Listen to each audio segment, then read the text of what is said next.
La legge sulle province che abbiamo approvato è una riforma storica, sono le parole del governatore Rosario Crocetta in conferenza stampa a Palermo.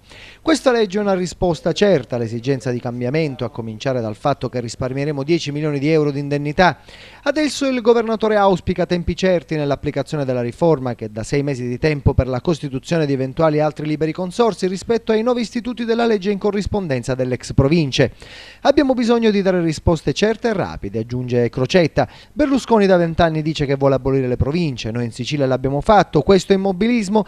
Con la riforma delle province approvata dall'Assemblea incassiamo un grande risultato, dopo 1 anno e 4 mesi di governo abbiamo realizzato un punto cardine del programma.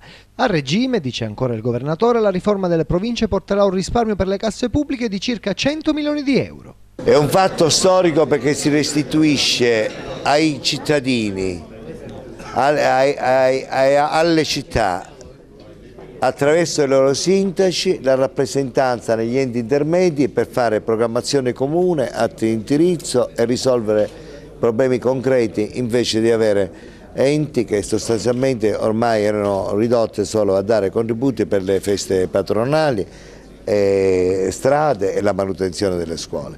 Tutte queste funzioni possono essere solo funzioni tecniche, penso ai disabili che vengono presi in cura dalle ASP, penso alle strade provinciali che possono essere fatte dai generi civili e alle scuole che possono tornare ai comuni. Però mettiamo in campo una delle più grandi riforme della storia siciliana che passerà, che fanno la storia delle istituzioni, della riforma delle istituzioni. La data di ieri è una data che passa alla storia della Sicilia ed è una delle più importanti leggi dopo quella dell'autonomia siciliana. Che è Immobile è lui che ha proposto l'abolizione delle province 20 anni fa, ha fatto nel frattempo 10 anni di governo diretti da lui e non ha manco fatto una riforma, neppure quella della provincia che qua i suoi uomini hanno cercato di contrastare. La riforma sull'abolizione delle province passa all'Ars, diventando finalmente legge. Il sì definitivo di Sala d'Ercole è arrivato ieri sera, poco prima delle 22, con 62 voti favorevoli, 14 contrari e 2 astenuti.